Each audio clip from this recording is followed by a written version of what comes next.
Hello and welcome to another edition of the Ducks Confidential podcast. I am James Crepea and he is Aaron Fentress. And today on this edition of the podcast, we'll go over the end of an era and the proverbial changing of the guard in the Oregon Ducks backfield as CJ Verdell and Travis Dye both moving on, different destinations at the moment, but nevertheless both moving on from Oregon and their times with the Ducks coming to a close. So we'll chat about that. Also touch on just the running back room as a whole and everything else as it relates to that position specifically for Oregon football, and a little bit of Oregon men's basketball as well, following their very lopsided win over Washington this past weekend. But we start, as I mentioned, Aaron, obviously with the news of the weekend, and that being the departures of Travis Dye and CJ Verdell. Again, different destinations. Obviously, Dye, who had entered the transfer portal, ends up going to USC. Not necessarily a surprise, given that he is from Southern California and from Norco. But so he will finish his college career, his last season of eligibility, with the Trojans. And Verdell, also not a surprise, but until it was formalized and formally announced on Monday, there was still the unknown. Yes, it was the presumption, but now it is the known that he will be remaining in the NFL draft, and that will be the close of his 5-season college career. The past 2 seasons being cut short due to injury, unfortunately, but nonetheless, obviously 2 of the most prolific and productive running backs in Oregon history, and the leaders in individual season rushing for the Ducks each of the last 4 years. Your thoughts on the news of the past couple of days for the Oregon backfield? Well, they both put in 4 years on the field. They would only have the chance to come back. And of course, Dye staying in college one more year because of the COVID year. Otherwise, they naturally would be moving on now without any eligibility remaining. But yes, it's a situation where you're losing 2 big time players, 2 very productive players. And their legacy is interesting. I think they both had they both had really, really good careers. I wouldn't rank them among the top 10 backs necessarily in Oregon history. Maybe Verdell might get into the top 10. I'm kind of looking at the list right now, but definitely 2 extremely productive backs for Oregon. And they got some good young talent behind them. So we'll see what happens, but 2 very different stories that these 2 are leading right now in terms of why they're leaving and where they're going. Oh, for sure. And to the big picture, in terms of first their time at Oregon, again, for leaders in their own rights in different ways. CJ, a leader, the kind of prototypical leader by example type. He was always a quiet guy. It's just the way that he is. It's the way he's wired. Yeah. And it wasn't just, with interviews or media. I don't care about that. He was, but that's the least of it. He was a quiet guy in the room.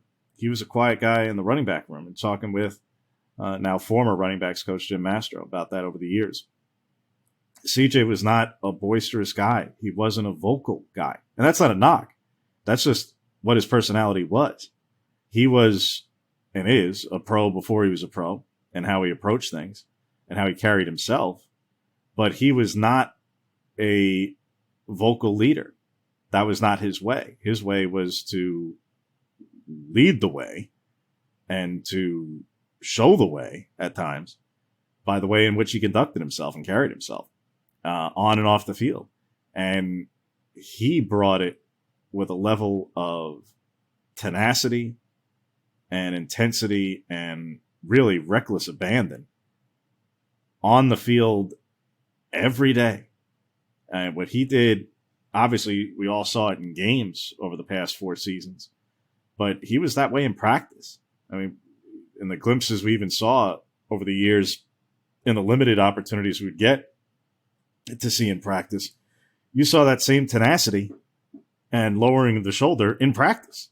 Yeah, it wouldn't necessarily be the same scale of contact, to be sure, but he brought it. He brought it every day with that. And obviously to his own detriment at times, many times, including during games. But in 2018 and 2019, back-to-back 1,000-yard seasons, did it both seasons, not only in the end result, but played through myriad injuries in both those seasons. Didn't miss a game in either of those seasons. Now, missed a lot of time along the way. Would miss a half of a game, would miss a quarter of a game, would miss 3/4 of a game. But would never miss a start. He answered the bell until he simply couldn't go anymore every single week during those seasons. And then in the off seasons would go through the rehabilitation process for any number of injuries from, you want to talk about like head, shoulders, knees, and toes. That guy had everything. Shoulders. I think there was a neck in there at one point, minor as it was, relatively speaking, knees, ankles, hands, again, everything. He dealt with it all. So obviously his questions that he'll face heading into the NFL will be during the combine, the medical history, obviously, and especially when the last two seasons end with season-ending injuries and very different natures of things. One, just kind of a freak thumb ligament injury that, again, he also played through that game and the following week and following weeks after that injury before that could no longer continue. And then this past season, obviously, with the lower left leg injury against Stanford. And he was playing as a running back. He was playing as good or better than any running back in the country at the time that he went down. He was playing absolutely fantastic football the first month of the season until that injury. And the shame for him is that we never got to see what a full season at full health looked like with him throughout his 4 years because of the injuries that he played through for 2 years. The 2020 season, injury or not, was never going to be a full season for him just because of the way the Pac-12 handled things. And then this season, again, he got off to such a marvelous start and ends up being derailed there again due to injury. So for him, obviously moving on to the next level, again, not a surprise. 4 seasons on the field, but 5 seasons because of the red shirt back in 2017. So he had put in his time. And his decision to ultimately move on and stay in the draft, again, hardly a surprise by any stretch of the imagination, but nevertheless, a significant loss. And Dye was in many ways similar in the manner in which that he carried himself was similar with the degree of professionalism and leadership and whatnot. But he was the vocal guy, especially this past season. And for my money, was he not just the best offensive player that Oregon had in 2021, which, I'm not sure there's really a close argument at all as to any other contender there. Because Kayvon Thibodeau missed basically a quarter, close to a third of the season, you could make the argument that Travis was the most valuable and important player on the entire team this season. Not in terms of pro potential, not in terms, we know that Thibodeau is going to be a top 3 pick in the NFL draft. That's understood. But by way of what he actually meant every single week, yeah, you can make a case that Travis Dye was the best player on this team this past season. When he finally had that chance, when Verdell, albeit went down, it took over and didn't just end up leading them. Again, the performance that he had against Washington is one of the best in the rivalry's history. And there were moments that he provided along the way, particularly this year when he got his opportunity. I remember when it happened. Hey, can he handle the 20 carries a game? He's never had to face it before. He did it in high school, but that was high school. It was a different scale. It was a different kind of competition, different physicality. Right. And he comes out the other side. Now, yeah, will finish his career still at the college level before moving on to the NFL a year from now. And we'll see where he ends up, at the professional level and the way that goes. But ultimately, again, two major leaders on and off the field, different styles of runners, different styles of leaders. But their losses, it's less to me about how Oregon will replace them in rushing yards. It's more about how Oregon will try to replace them, or how, the challenge of replacing them in the intangibles. The tangibles, someone's going to carry the football.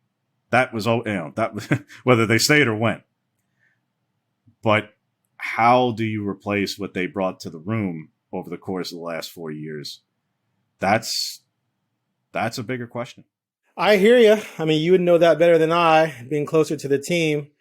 Whenever you have a guy like that who just brings so much heart and commitment and dedication, and you can rely on him, and you lose that, and you lose two of them, kind of, it can hurt. There's no doubt about it. And these young backs, not only, I mean, you said they're going to carry the ball, but someone has to step up as a leader of that group as well, and become someone that Nix or Ty Thompson can rely on, and trust them to do everything that needs to be done from the running back position, which is not just running the football. So yeah, no doubt, big losses. I think it would ease the transition for the offense to have one of those guys back, transition from the old staff to the new staff, excuse me. But life goes on, and I'm happy for both of them, although I'm still wondering about the whole Dye thing. It bothers me. Why? What about it? It's like, I'm not against him doing whatever he wants to do. He's from LA. He's going to go to LA. I don't know anything about the conversations he's had with Lanning. He's had with USC, all the different things that are going into his decision. It's just a product to me of this portal system, which I don't think in the long run is necessarily good for college football. And it's just bizarre. Like, I'm thinking back to some of the other great players in the Oregon history, and like imagining what it would have been like if any of them had just left for their last year, like just, I'm done at Oregon after having a great career. I'm just going to go over to an interconference rival and someone, as hated as USC, and play for them now. It's just weird to me. And it just bothers me. It doesn't, again, be clear. It doesn't bother me that he has made a decision that he feels best for him. It just bothers me that college football is now set up for this type of thing to happen more and more often. It's one thing for backups to leave, to look for a better place to, get more production. It's another thing for stars to leave. That to me is just weird. But the grad transfer things existed before the portal, before the one-time transfer. If he left 5 years ago, he would have been a graduate transfer. But how many major stars did that? I mean, how many teams leading rushers transferred as a grad transfer? How many star quarterbacks transferred as a grad transfer? Well, of course, it's rare. It's of course ever. It's rare. Right. But I mean, in terms of there was still select circumstances going back even more than 5 years ago. Hell, I mean, Russell Wilson finished his career at a different school, but he lost his job to Mike Glennon. So if you're a backup and you leave, that 100% makes sense. Okay, I'm not the starter here. They've picked Glennon over me, but I know I'm starting caliber, and especially quarterback of all positions, because you don't play multiple quarterbacks. So I'm going to leave and go to Wisconsin where I can start. I don't even think North Carolina State even cared that much. But if a Marcus Mariota after 2012 is like, man, I tore it up 2012, I'm testing the portal to see how much money I can get from another school or look for a better situation, that kind of thing is what I'm just like, that's different than Wilson or even, the backup guy moving along. And again, to me, I think if we're all operating in a vacuum, there's, for one, by way of competition, there's competition factors, and to every one of these decisions, again, historically especially, is part of it. Coaching changes or not can be part of it. And look, you could say a change in the offense is less impactful at the running back position compared to others, unless it's a total systematic change, of extremes, like a triple option to an air raid or vice versa, or something like totally wildly different or something. But overall, in general, that the running back position is the one probably least truly impacted, other than maybe center or something, for, from the skill position standpoint when an offense changes. Sure. But for older backs, as these two guys were, they would have been playing in, yet another system, and under a different head coach. Okay, sure, but it would have been a different head coach. For Verdell, it would have been a third head coach. Is the system that different?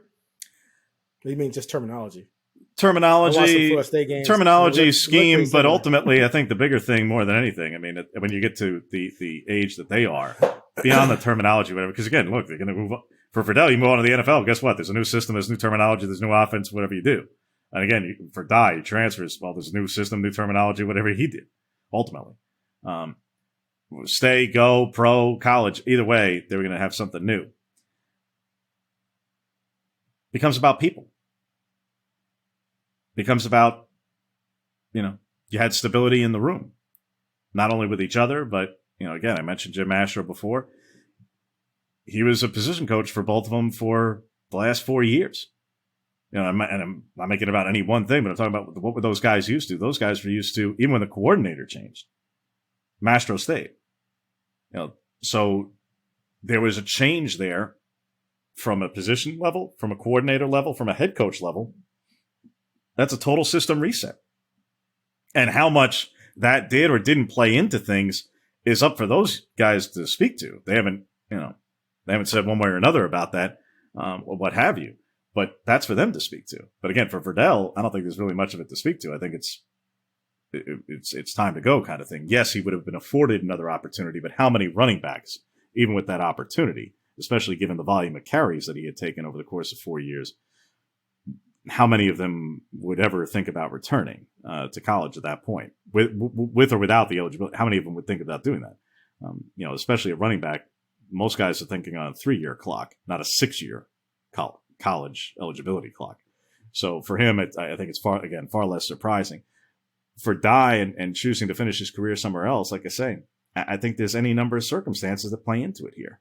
I do think that the idea, the notion that this was all part of a master plan or scheme on his part for a payday is unbelievably naive, quite frankly, and way too convenient to try and explain away and rationalize something when, that's just not the case.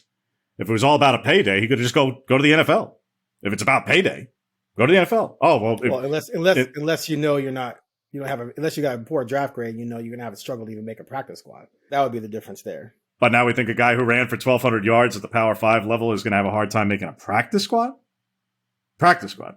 Not an active 53. I don't know what his draft grade was, but if he wondered about that, I mean, there's a lot of unknowns. If you know the answer, great. But I'm just saying, if his draft grade was you're going to be an undrafted free agent, and who knows if you'll make a roster, and you look around the NFL and go, am I going to make 152 grand on the practice squad? If I'm not, maybe I come back, or maybe USC is going to give him 100K anyway, so you go home and play for 100K in your backyard. Who knows? This is all. It's all kind of speculation and conjecture. So I think, ultimately, again, to the system, hey, the system is operating clearly as it is in college football these days, to your point.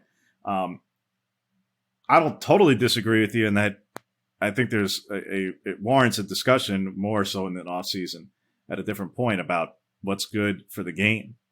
But that was a conversation, one, that's an ongoing conversation that happens all the time. But two, player movement should never have been as restrained and constrained as it was. The fact that there's greater freedom of movement now, well, again, it existed in all the other sports. We just didn't talk about it as prominently because it was for many people, for many college sports fans, the less prominent sports, the sports that they chose not to follow. But it existed in all the other sports. It just didn't exist in football before, or men's and women's basketball as much before.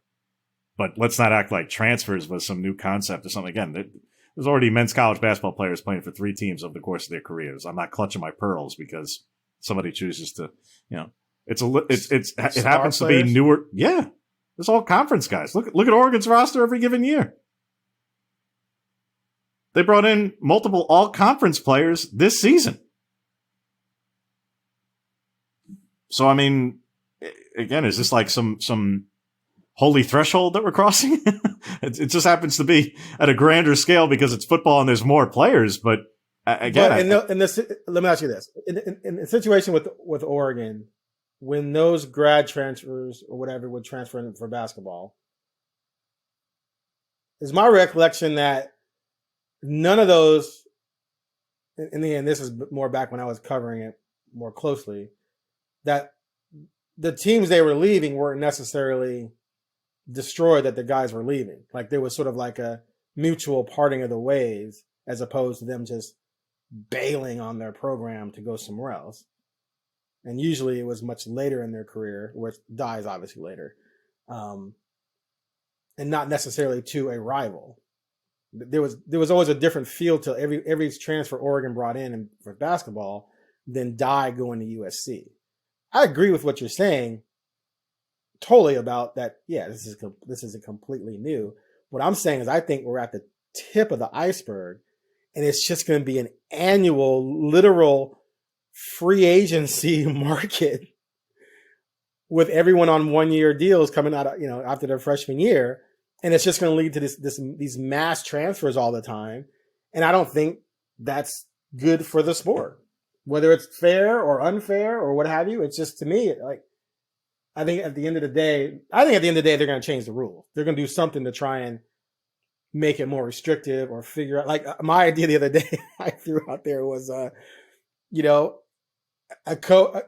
if you are a starter and an established star, you can be restricted.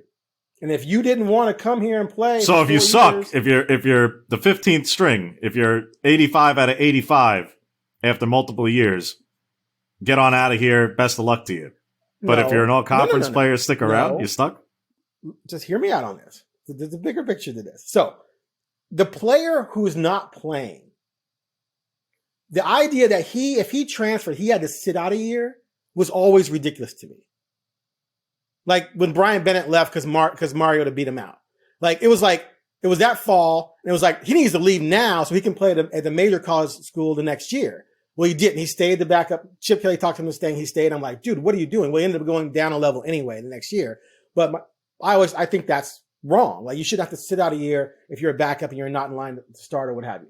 If you are the starter and the program has recruited you and coached you and developed you, they shouldn't be able to just lose you on a whim because you decide you want to go look around and go somewhere else. Like, well, no, wait, we've invested all of this into helping you become what you are as a part of building this program. And now you're just going to go look somewhere else. Okay. Now the flip side of that is, okay, he's going to go look somewhere else. So someone else on another team is going to go and I'll go get him and replace him. And so why, which Oregon might end up doing right now. Right. Exactly. But why okay, let's say Caleb Williams. Caleb Williams is leaving Oklahoma, maybe because it's Riley, fine. But someone of that stature is leaving. Okay, so I'll just go out and get someone else to start quarterback. And then someone else gets their star quarterback. And so I just these quarterbacks 10 quarterbacks just jumping around the different teams. For what reason? Somehow, over the history of college football, star quarterbacks have done very well staying in one place and just being star quarterbacks.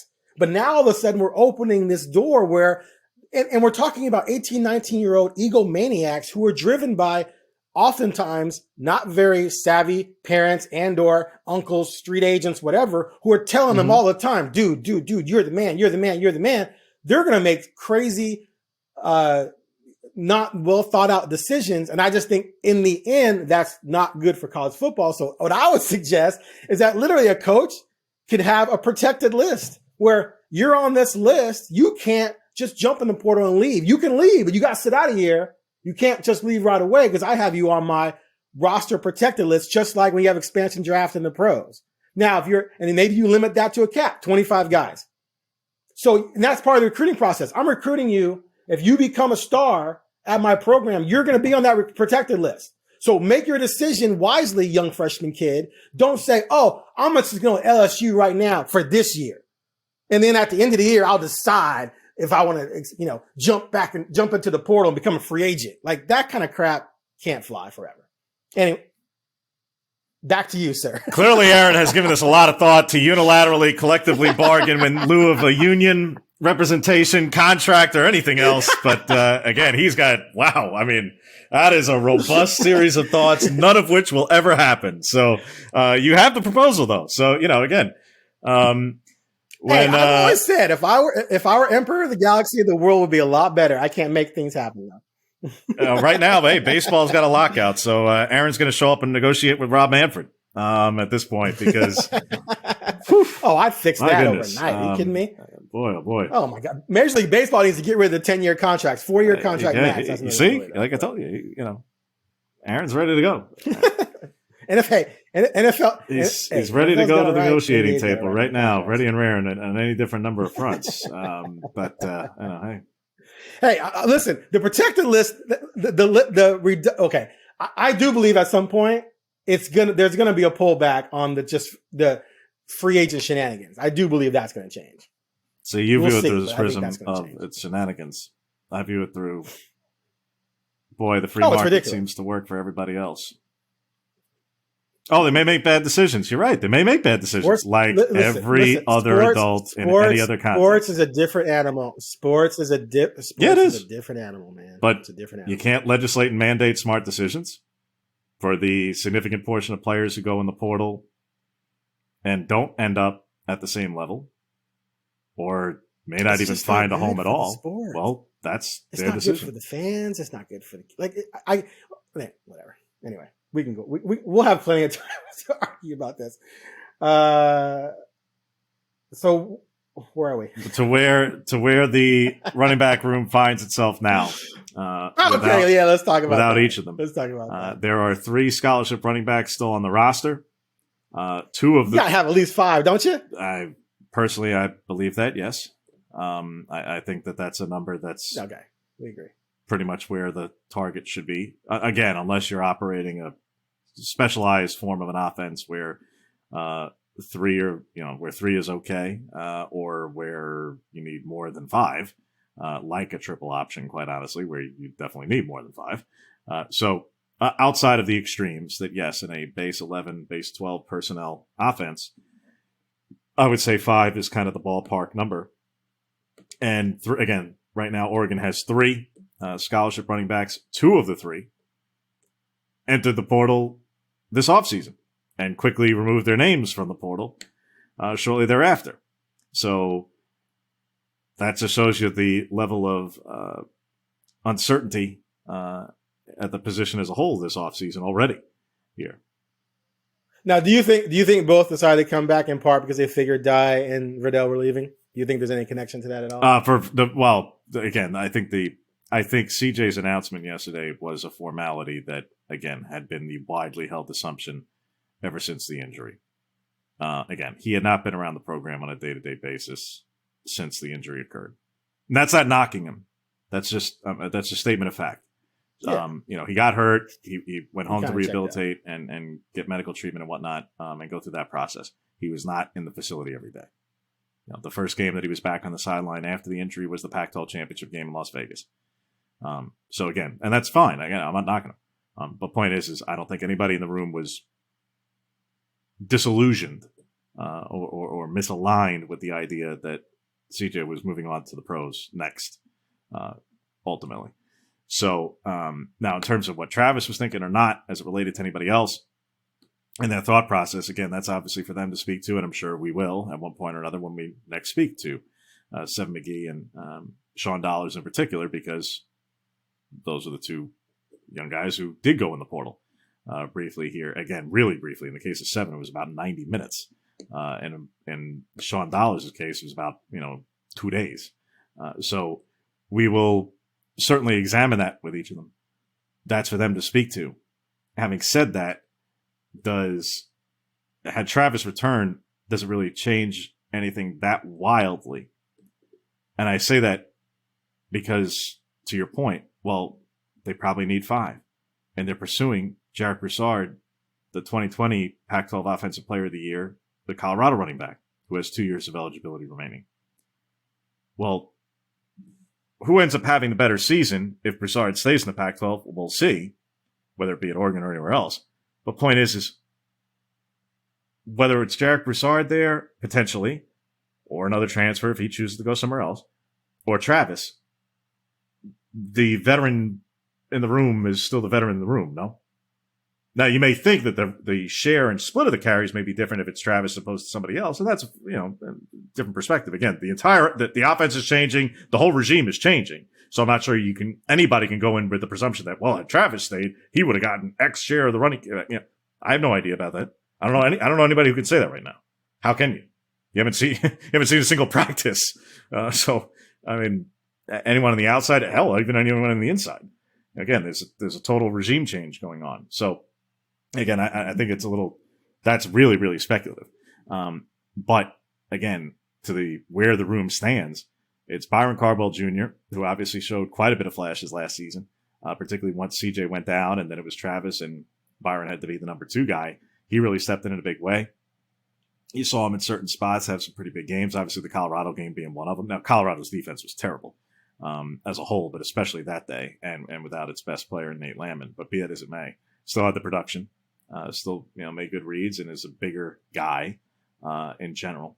If Broussard ends up being the guy to join the group by way of the transfer portal, well, then that's a different kind of running back. Has some pretty good pull away speed, scat back kind of in size and nature. So that I think if Broussard ends up being the guy, they complement each other quite nicely. Dollars, who didn't play last season because he was still recovering from the injury that he suffered at this point just about 11 months ago. Hey, you saw him make some flashes back in the 2019 season when he redshirted, played in 4 games, but redshirted, played in that Rose Bowl. And then in the shortened 2020 season in the Pac-12 championship game against SC. And that's basically when all of his production happened in the very short season it was. This year, unfortunately, dealt with the injury and the recovery from it. So having him in the room and on the field certainly boosts things regardless, just in general at the running back rotation. And lastly, Seven McGee. And I think he'll end up splitting time at the slot receiver position regardless, no matter what happens at the running back spot, no matter who may join or not. Just because of his skill set, I think he's a guy who you want to have on the field in as many different ways as possible. He's just a versatile guy like that. And more important than anything, he's going to wear number 7.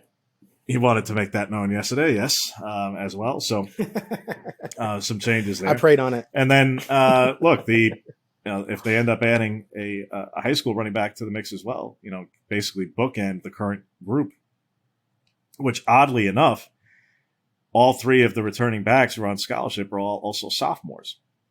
Now, Cardwell and McGee are true sophomores.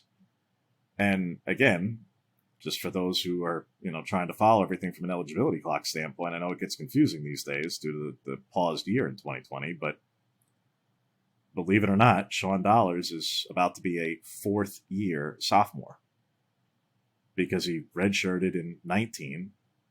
So he was a redshirt freshman in 20, which was a free year. He was a 3rd-year freshman this season, didn't even play, again, due to the injury, and now a 4th-year sophomore. So in terms of stacking the scholarships in the room, bringing in a player from the portal, again, whether it's Jack Broussard or not, somebody from the portal who is older, where it's a shorter time commitment, and then bringing in a high school running back who you hope to develop and maybe get some limited touches, but again, utilize that 4-game redshirt rule to your benefit and those things. That's how you stack the room better over the course of the next couple of years as well. So I do think that they'll end up probably needing to get to at least 4, but preferably 5 in general, and that could be the way that they go about it. And again, they're certainly pursuing a couple of different backs in that regard. Lastly, so here's my question. Here's my question though. Like if I'm Dollars, and like you said, he's going into his 4th year in the program. If Dye and Verdell are gone, which they are, and you're looking at you and Dollars maybe being 1-2, and then they go out and they bring in someone like Broussard, who was player of the year in the conference. Mm-hmm.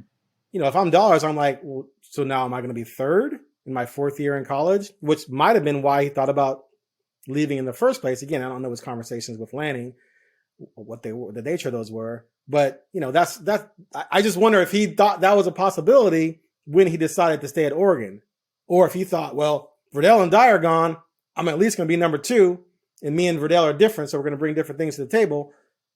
They go out and bring in another star back, then that probably pushes him down. And so now he's like, oh, I'm going to be 3rd string in my 4th year in college. So I just wonder, what could be going on there? Because that wouldn't be a situation I would be appreciative of. He wants to play. Everybody does. Wants to play. I'm not sure anybody on a single roster in college football is saying, that's not what I'm saying. You know what my point is. Don't deviate from the point. The point is, I kind of like taking Bio 201 and, how he's going to feel about them going out and getting a back like that and maybe pushing him down the depth chart again. But if you look historically at the offenses that Kenny Dillingham has coached on over the course of his career, it's not like they've been 80-20 between 2 backs and that's it. Any successful offense these days utilizes at the college level, utilizes multiple backs. Yeah, of course, there's a lead guy who gets a significant share. Man. There's a number 2 guy, even at the NFL level. He doesn't want Cyrus. He doesn't want Cyrus numbers. He doesn't want Cyrus numbers is ahead of where he just was and where he's been. I know, man. I'm just saying. Dude. And again, you're assuming that, that the guys who are also there are going to be taking these super prominent roles. I'm not saying they are, they aren't. One, it's all based on the predication right now that they add somebody out of the portal, which they haven't done yet. Yeah, they're pursuing. Well, they just had Broussard on campus, but it's not done. I know, but that was my entire point. I know. That was my entire point. So again, we'll see. And guess what? Going to bring someone. I wonder how he thinks about it. We'll see. And again, hopefully we'll talk to him here in the not too distant future, ahead of spring practice and whatnot. And the other part with the portal is never closes. Business doesn't close on the portal. Portal's still open. It's open today. It's open tomorrow. It'll be open a week from now. It'll be open a month from now. And in order to play in the fall of 2022, you just got to be in it by May 1st. So any kind of movement for anybody, in, out, left, right, and backwards, Oregon State, or, Bemidji State, if they had a football team, I don't even know if they do. You can go in the portal any day between now and May 1 and still play in the fall. So player movement will continue, much to Aaron's chagrin. He wants to come up with a protected list again. If we're up to him, that's right. Protected list. Certain guys will be under lock. You got to be able to build a program, man. You can't build a program with guys just coming in and out, left and right. It's just not how it works. And adapt or die. Bad for the sport. Bad for the sport. But there we go. You're listening to Ducks Confidential. We'll be back after a quick break.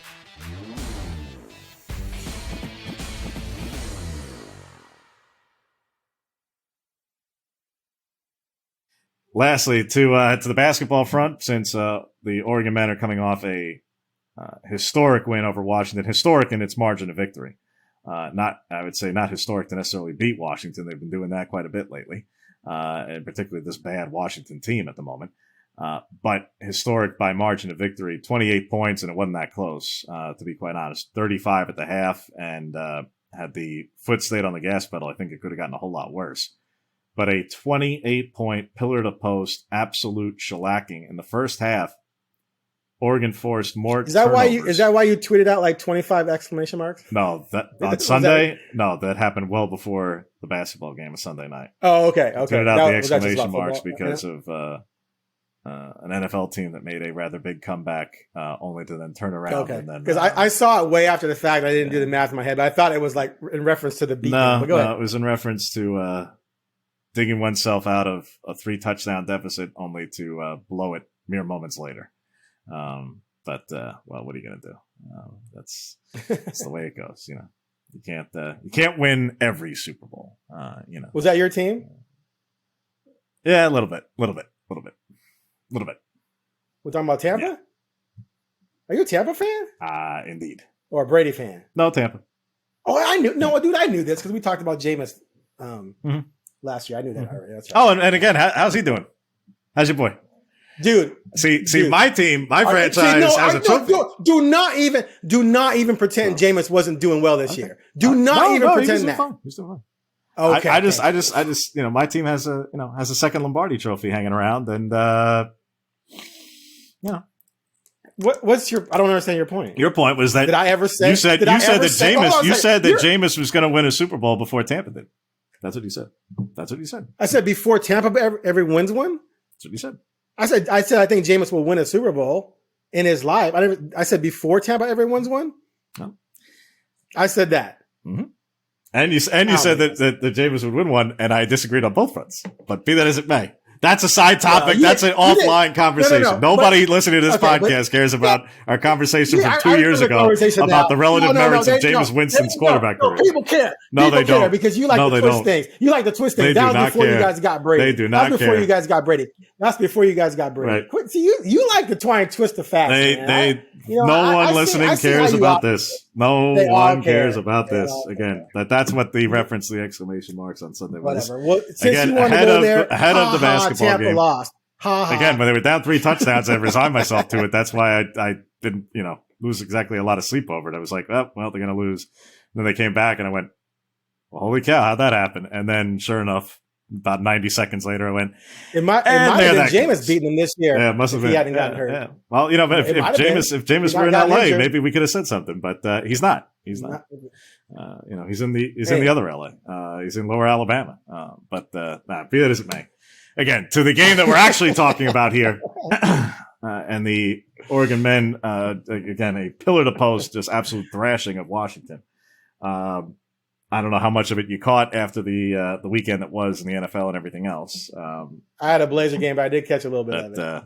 It was pretty impressive. Yes, and where this program finds itself now, again, heading into a game tonight against Colorado, and then a rematch with Oregon State here this weekend, where if the Ducks end up taking care of business this whole week and cap off the month with 2 more wins, obviously not just extending a win streak at that point to what would be tonight, a 7th, and at that point, if they get through the whole month, 8 straight wins, really picking themselves up from the precipice of forget about the regular season. This is just about trying to put together a nice run over the course of a couple of days in Vegas to they are very much not just, this isn't even about a bubble conversation anymore. This is about how far in are they right now? Now, again, a lot can change in the next 6.5 weeks, but they have come roaring back in a big way.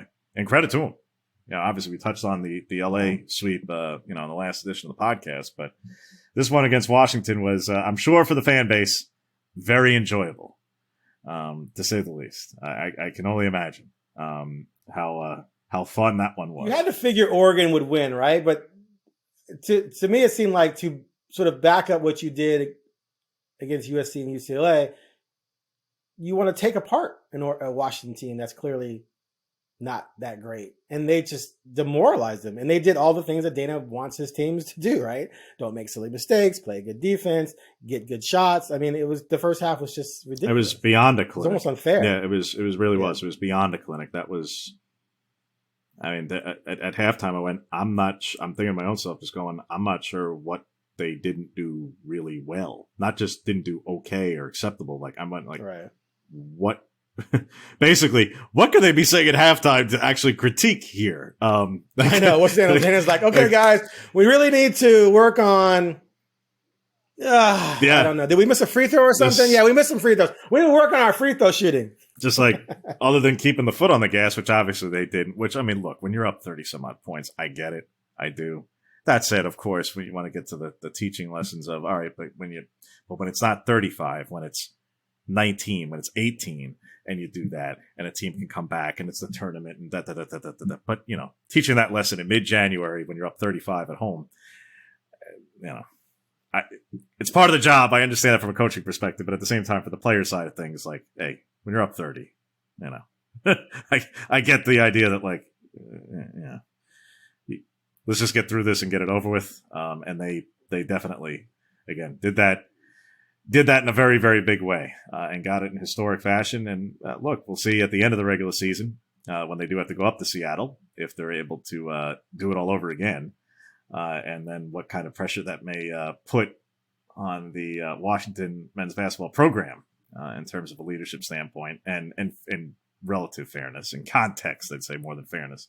Mike Hopkins did not coach in either of Washington's games this last weekend against the Oregon schools because he was in COVID protocols. But be that as it may, his record here the last couple of years has not been good, to say the least. Having said that, compared to how Washington opened the season, which was about as disastrous as one could possibly open the season, they got on the right track before Sunday night.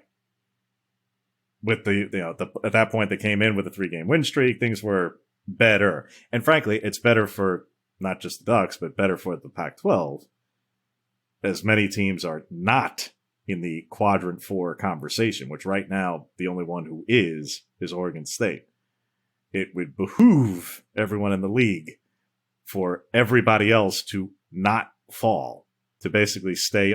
And as many teams in the quad 3, obviously, quadrant 1, no kidding, but certain teams can't climb that high these days. Avoiding quadrant 4 and staying at valuable data points is, as it's important come Selection Sunday. So that game, believe it or not, was a quadrant 3 game for Oregon. And again, not the Ducks fans. I'm not suggesting to Oregon fans to start pulling for the Huskies, but you, in your own best interest, for Washington to actually, win the quote unquote games it needs to win against the Oregon States and Cals and Utahs of the world, you actually do want Washington to win those games if you're a Ducks fan. You really do. Because those aren't opponents who are necessarily going to help you from a data point standpoint. But Washington staying above water, proverbially speaking, for Selection Sunday purposes, that helps you when we get to that conversation. But that will be a topic, I'm sure, between now, and we'll probably touch on it a couple of times between now and Selection Sunday with a few more editions of the podcast. That will wrap up this edition of the podcast. A reminder for those who don't already, and many of you do, and we thank you, but in case you don't, because there are a portion of you who do listen, make sure to subscribe to the podcast so that way you don't have to keep listening and all the various other methods. You can just make it very easy on yourselves by subscribing. That way it pops up in your feed on your whatever device, your tablet, your phone, whatever your device of choice. Subscribe, give us a 5-star review, like the whole thing, so that way it helps more people find us as well. Like I say, I appreciate everybody who listens. As always, we will see you again soon. I'm sure in the not too distant future. I'm not sure when exactly, but I doubt it'll be all that long from now. And we'll touch on, I'm sure, more basketball, and then after signing day and where things stand heading into spring practice and all those kinds of things. That will probably be among the myriad topics we get to between now and then. Until then, again, I'm James Crepea and he is Aaron Fentress, and we will see you next time.